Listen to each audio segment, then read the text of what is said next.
पहलगाममध्ये झालेला हल्ला हा अतिशय दुर्दैवी होता। त्याचा निषेध करावा तेवढा थोडाच आहे आणि या देशाचे प्रधानमंत्री नरेंद्र मोदीजी पाकिस्तानला या बाबतीमध्ये धडा शिकवतीलच आणि त्याची प्रक्रिया सुरू झालेली आहे। परंतु जे निष्पाप बेकसूर या दहशतवाद्यांच्या हल्ल्यामध्ये जे मृत्युमुखी पडले त्यांच्या कुटुंबियांना भेटल्यानंतर अतिशय त्यांनी जी काही घटनाक्रम सांगितला तो अतिशय दुर्दैवी होता आणि अंगावर शहारे आणणारा होता आणि त्यांची आर्थिक परिस्थिती देखील सर्वसामान्य कुटुंबातली आपल्या महाराष्ट्रातले 6, पुण्यातले 2, पनवेलमधलं 1 आणि डोंबिवलीतले 3 लोक हे त्या भ्याड हल्ल्यामध्ये मृत्युमुखी पडले आणि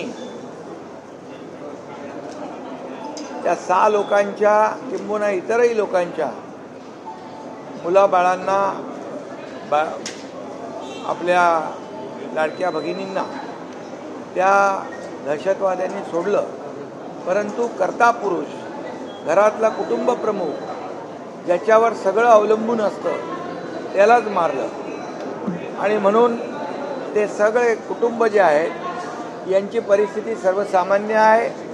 आम्ही माहिती घेतल्यानंतर कुणाचं शिक्षण सुरू आहे, कुणाची नोकरीचा विषय आहे, या ठिकाणी अनेक विषयांनी हे सगळे कुटुंबीय परिवार ग्रस्त आहेत आणि त्यांनी ज्या भावना व्यक्त केल्या त्यामुळे आज कॅबिनेटमध्ये सगळ्यात आधी त्या मृत्युमुखी पडलेल्या आपल्या महाराष्ट्रातल्या आणि इतरही लोकांना श्रद्धांजली अर्पित करण्याचं काम केलं आणि त्याचबरोबर आज कॅबिनेटमध्ये मुख्यमंत्री महोदयांच्या अध्यक्षतेखाली आजची कॅबिनेट झाली आणि मी आणि अजितदादा आणि मुख्यमंत्री महोदय या आम्ही सर्वांनी मिळून मुख्यमंत्री महोदयांना देखील सांगितलं की आपल्याला या कुटुंबियांच्या मागं उभं राहिलं पाहिजे आणि म्हणून 50 लाख रुपयाची आर्थिक मदत आणि त्याचबरोबर त्या परिवारातल्या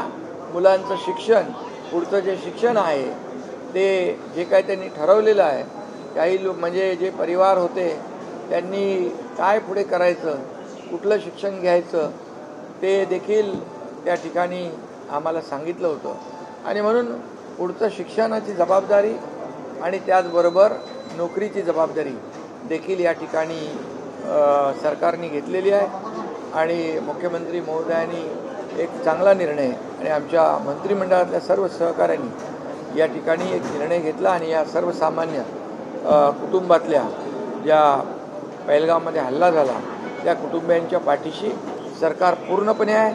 त्या आमच्या परिवारातले आहेत अशीच भावना आमची आहे। त्यामुळे एक कर्ता पुरुष कुटुंबाचा प्रमुख हा गेल्यामुळे ते कुटुंब वाऱ्यावर त्या कुटुंबाला सोडलं जाणार नाही।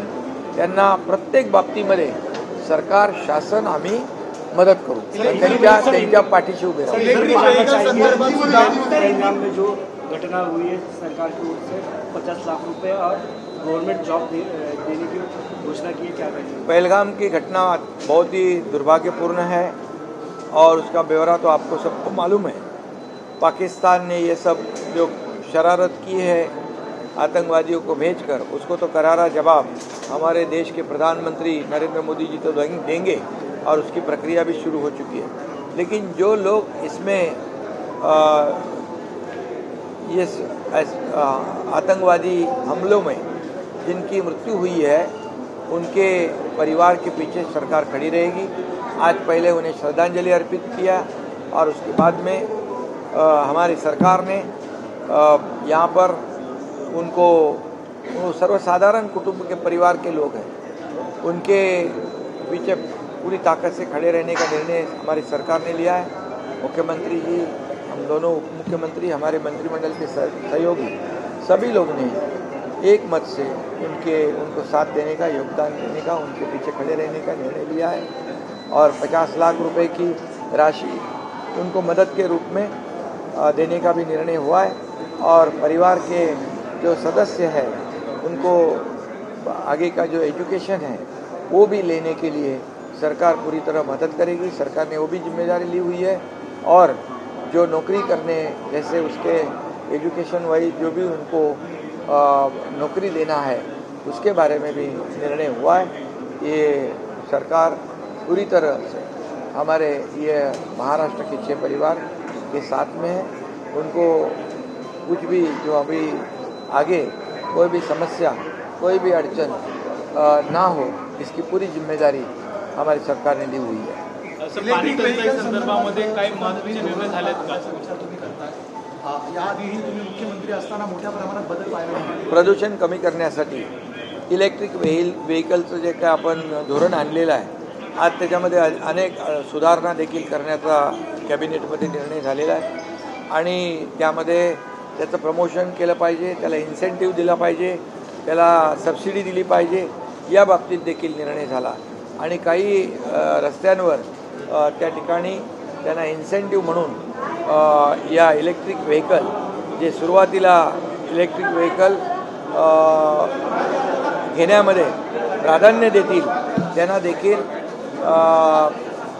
यामध्ये सवलत देण्याचा सबसिडी देण्याचा देखील निर्णय झालेला आहे।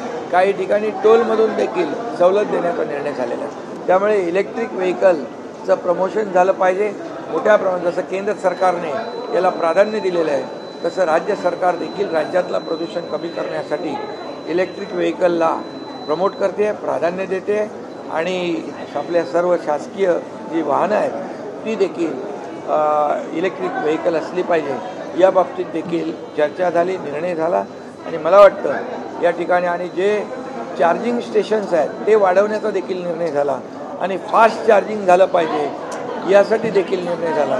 बॅटरीचं स्वॅपिंग झालं पाहिजे म्हणजे कुणालाही तिथे थांबायला लागू नये अशा प्रकारचे अनेक निर्णयावर चर्चा झाली।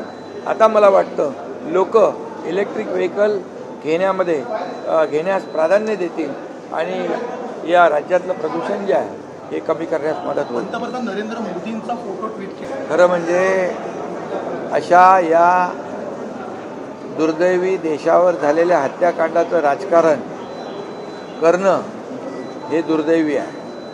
खरं म्हणजे राजकारण आपण कुठे करतोय याचं प्रत्येकाने भान ठेवलं पाहिजे। अशा परिस्थितीत या देशावर दुर्दैवी हल्ला झाला।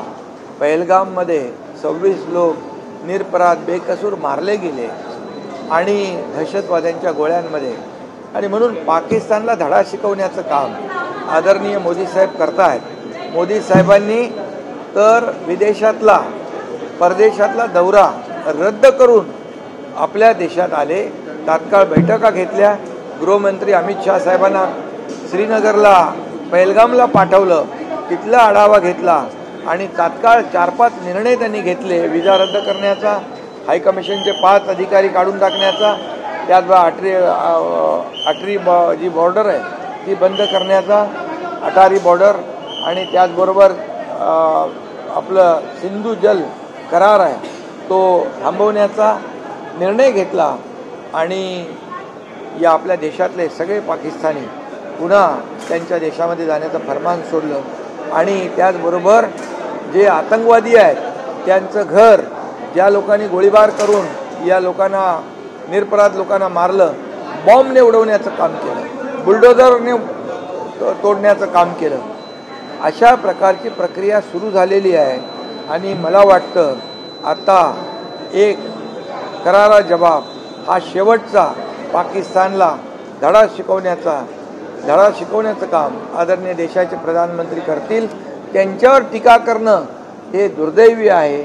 आज ते दौरा सोडून इकडे आले, बैठका सुरू आहेत, पाकिस्तानवरची कारवाई जी आहे ती सुरू आहे, आतंकवाद्यांवरची कारवाई सुरू आहे आणि काही लोक तर हे सगळं असताना या सर्वपक्षीय बैठकीमध्ये सगळ्यांना बोलवलं होतं, ह्या देशावरचा हल्ला आहे आणि काही लोक तर त्या बैठकीलाच आले नाही। त्यांना काय म्हणणार तुम्ही? त्यांचे कुठे फोटो ट्विट करणार? आणि म्हणून ज्यांनी मोदीजींचा फोटो ट्विट करून त्यांच्यावर आरोप केला आहे खरं म्हणजे त्यांचा निषेध केला पाहिजे आणि अशा या प्रसंगामध्ये बिलकुल राजकारण करता कामा नये। सगळ्यांनी एक संघ होऊन या देशाच्या मागे उभं राहिलं पाहिजे। सर, हिंदी में बता दीजिए, कांग्रेस ने फोटो ट्वीट किया है नरेंद्र मोदी का कि जिम्मेदारी के समय गायब, क्या कहना चाहिए? देखिए, ऐसे वक्त में जो हमारे पहलगाम में हमारे निरपराध बेकसूर लोगों पे हमला हुआ है, ऐसे समय में राजनीति करना ये तो बहुत ही दुर्भाग्यपूर्ण है, ये उचित नहीं है। राजनीति करने के लिए बहुत आपको समय है, बहुत मौका मिलते हैं और बहुत अपॉर्चुनिटी रहती है। ये ऐसे वक्त में जब हमारे देश पर हमला हुआ है, पाकिस्तानी दहशतवादियों ने हमला किया है, उस जैसे ही मालूम पता चला तो आदरणीय देश के प्रधानमंत्री मोदी जी ने विदेश का दौरा रद्द कर ये भारत लौट गए। तुरंत गृह मंत्री अमित शाह जी को कश्मीर में भेजा, राजनाथ सिंह जी को वहाँ पर तुरंत कार्रवाई के लिए जायज़ा लेने के लिए भेजा और उन्होंने तुरंत ये बहुत ही महत्वपूर्ण बैठक ली और कई निर्णय उन्होंने पाकिस्तान के विरुद्ध लिए हैं। जैसे सिंधु जल करार जो है उसे रोकने का काम किया, 5 हाई कमीशन के अधिकारी को निकाल देने का काम किया, वीज़ा रद्द करने का काम किया, अटारी बॉर्डर बंद करने का काम किया, पाकिस्तान छोड़ने का फरमान निकाला और अपने देश में से जो पाकिस्तानी है उनको देश छोड़ने का और पाकिस्तान जाने का उन्होंने फरमान निकाला। और अभी जो है उन्होंने सोच लिया है, उन्होंने कहा है किसी की कल्पना के बाहर जाकर पाकिस्तान को हम सबक सिखाएंगे।